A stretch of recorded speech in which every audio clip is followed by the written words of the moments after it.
दोस्तों अक्सर देखने को मिलता है कि जो लोग तंबाकू, गुटखा, पान मसाला या किसी भी तरह से स्मोकिंग का सेवन करते हैं, उनके दांतों का कलर चेंज हो जाता है। कुछ लोगों के दांतों का कलर भूरा, पीला और काला दिखाई पड़ता है। उस स्टेन को कैसे रिमूव किया जाए? दोस्तों मैं डॉक्टर ए के मिश्रा आज के वीडियो में इसी विषय पे बात करूंगा कि दांतों के इनेमल तंबाकू की वजह से जो जम गए हैं उसको हम कैसे हटा सकते हैं। क्या ये आपने लेमन, बेकिंग सोडा, चारकोल या कोई अन्य पाउडर ट्राई किया? पाउडर इससे ट्राई करने के बावजूद भी आपके दांतों का इनेमल, दांतों का कलर चेंज नहीं हुआ। तो आज इसी विषय पे मैं बताने वाला हूँ कि गुटखा के दाग सच में कैसे निकाले जाते हैं और कौन से दाग कभी पूरी तरह से नहीं निकलता है। तो चलिए वीडियो की शुरुआत करते हैं। सबसे पहले जानते हैं कि गुटखा या तंबाकू की वजह से दांतों पे दाग बनता कैसे है। अब इसको ध्यान से समझिए। गुटखा में निकोटीन, तार, केमिकल्स, पिगमेंट्स होते हैं। ये दांतों के आउटर लेयर यानी कि इनेमल पर सीधा चिपक जाता है।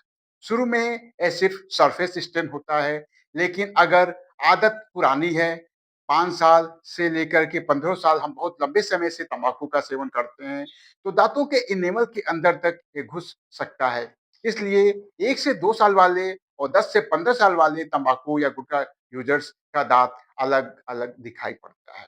अब सवाल ये उठता है कि क्या इससे हम घर पे सही कर सकते हैं? क्या कोई ऐसा होम रेमेडीज है जो इसको आजमा करके हम दांतों के इनेमल को, दांतों के स्टेन को हटा सकते हैं? बहुत सारे लोग एक क्वेश्चन पूछते हैं कि सर क्या लेमन से दाग निकाला जा सकता है? बेकिंग सोडा सेफ है दांतों के लिए? चारकोल टूथपेस्ट क्या हम यूज कर सकते हैं? सच क्या है? लेमन और बेकिंग सोडा आपके दांतों के इनेमल को डैमेज कर देता है। यहाँ तक कि चारकोल भी दांतों के इनेमल को डैमेज करता है। दाग थोड़े कम दिख सकता है, लेकिन इनेमल पतला हो जाता है। फिर सेंसिटिविटी शुरू हो जाती है। यही दाग कम, प्रॉब्लम ज्यादा। इसलिए बिना डेंटिस्ट के सलाह के एक्सपेरिमेंट घर पे नहीं करना चाहिए। अगर हम डॉक्टर के पास जाते हैं तो डॉक्टर के पास जो स्टेन हटाने का जो टेक्निक होती है, सबसे पहला टेक्निक होती है स्केलिंग, यानी कि अल्ट्रासोनिक मशीन के द्वारा इसे हम हार्ड स्टेन और टार्टर को आसानी से हटा सकते हैं। उसके बाद से पॉलिशिंग, सरफेस स्मूथ किया जाता है। अगर दाग सुपरफिशियल है तो 70 टू 80% तक ये सेफ हो सकता है। लेकिन स्टेन अगर इनेमल के अंदर घुस गया है तो ये दाग तो परमानेंटली डिसऑर्डर हो चुके होते हैं।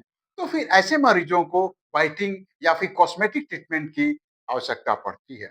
हर केस में अलग-अलग ट्रीटमेंट होता है।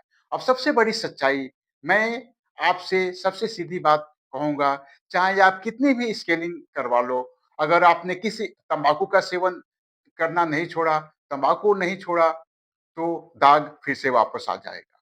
और सिर्फ दाग ही नहीं, माउथ अल्सर, व्हाइट पैचेस, मुंह का कम खुलना, यहाँ तक कि ओरल कैंसर का रिस्क भी बढ़ता है। मैं रोज ऐसे पेशेंट को देखता हूँ जो सिर्फ दाग की वजह से आए, लेकिन अंदर सीरियस डिजीजेज चल रही होती है। दोस्तों तंबाकू एक जहर है, इसलिए अगर आप सच में अपने दांत सेव करना चाहते हैं तो सबसे पहला स्टेप है गुटखा या तंबाकू को छोड़ना। अगर आपको हेल्प चाहिए तो टोबैको छोड़ने में कमेंट में लिखिए क्विट। मैं आपके लिए एक अलग से दूसरा वीडियो बनाऊंगा। वीडियो पसंद आया हो तो लाइक करें, शेयर करें और उन लोगों के साथ जो गुटखा यूज करते हैं। याद रखिए तंबाकू एक जहर है, इससे हमेशा दूरी बनाए रखें। धन्यवाद।